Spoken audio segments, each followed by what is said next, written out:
నమస్తే. భారతదేశంలో ఉన్న ప్రజలందరికీ తెలియజేయనిది ఏమనగా, ప్రపంచంలో భూమి అతి ప్రముఖమైనది.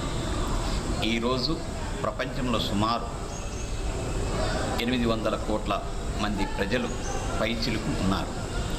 వారికి ఈ యొక్క భూమి, నీరు, సముద్రాలు, అట్లాగే నదులు, పీఠభూములు, అట్లాగే కొండ ప్రాంతాలు, మిట్ట భూములు, నల్ల రేగడి, అట్లాగే ఎర్ర రేగడి, తర్వాత మధ్య రకమైన భూములు, తర్వాత డ్రాట్ ఏరియా అంటే సౌడుతో కూడుకున్న భూములు, తర్వాత ఫారెస్టుతో కూడుకున్న భూములు అతి ముఖ్యమైన భూములు. ఈ భూములలో చిత్తడి నేలలు కూడా అతి ప్రముఖమైనవి.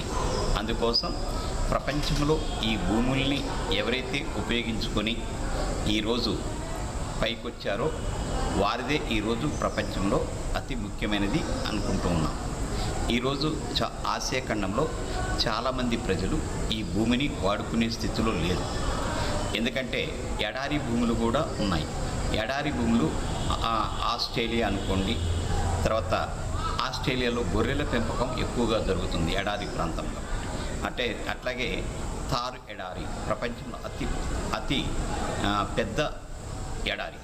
అందుకోసం ఈ ఎడారి ప్రాంతంలో ఒంటెలు, తర్వాత సహజ సిద్ధమైన జంతువులు పెంచుకోవటానికి అవకాశం ఉన్నది. అందుకోసం ఎడారి ప్రాంతంలో మనం ఏమి చేయాలా అనుకున్నా ఆ యొక్క ఇసుక ఈరోజు ప్రపంచంలో అతి ముఖ్యంగా ఇసుక ప్రాంతం. తర్వాత ఆ ఇసుక ఈరోజు భూమి కట్టడానికి, తర్వాత సహజ వనరులను ఉపయోగించుకోవటం కోసం ఈ ఇసుకని వాడుకోవటం జరుగుతుంది. అట్లాగే భూమిలో ఈరోజు తిండి అనుకోండి, హార్టికల్చర్, పండ్లు, కూరగాయలు, అట్లాగే జంతువులకి అనుకూలమైన గొర్రెలు కానీ, పశువులు కానీ, తర్వాత పాడి గేదెలు కానీ, పాడి పశువులు కానీ, గొర్రెలు కానీ ఈరోజు అతి ప్రముఖంగా ఈ యొక్క భూమి మీద బ్రతుకుతూ ఉన్నాయి. వాటికి సహజసిద్ధమైన అడవి ప్రాంతంలో వీటిని ఎక్కువగా మేపుతూ ఉంటారు. అందుకోసం భూమిని మనం కాపాడుకోవాల్సినంత అవసరం ఉంది. పర్యావరణం కాపాడుకోవాల్సినంత అవసరం ఉంది.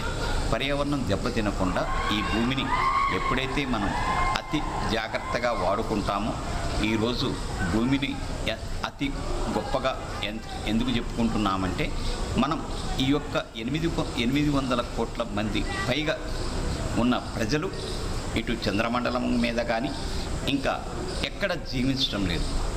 అట్లాగే మనకి 3 వంతుల నీరు ఉన్నది. ఆ నీటిలో కూడా ఈ యొక్క ప్రజలు జీవించడం లేదు. 1/4 ఉన్న ఈ భూమిలో ఎక్కువగా మనకి కావలసిన జంతువులు, అడవి, తర్వాత ప్రజలు జీవిస్తూ ఉన్నారు.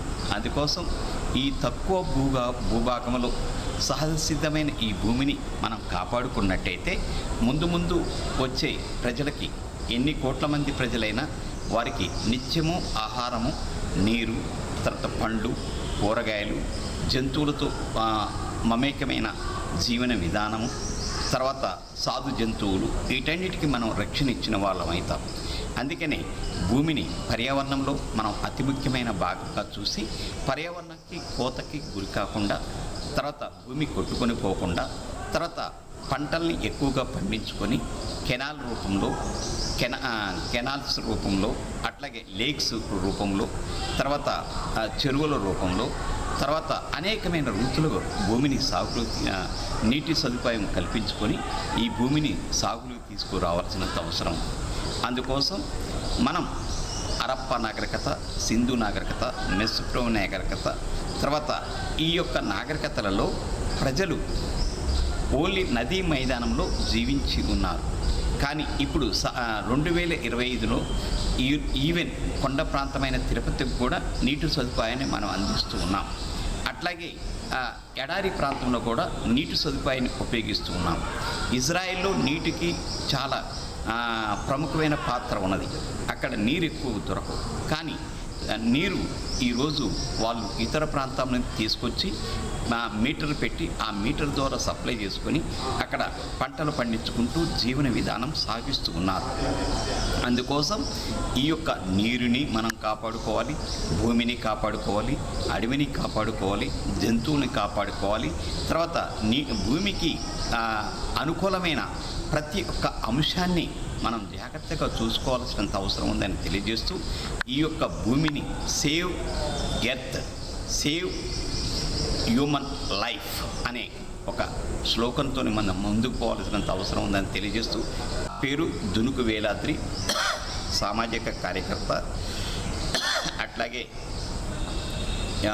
మీ అందరికీ పర్యావరణాన్ని కాపాడుకోవాల్సినంత అవసరం ఉందని తెలియజేస్తూ నిత్యం మిమ్మల్ని జాగృతం చేసే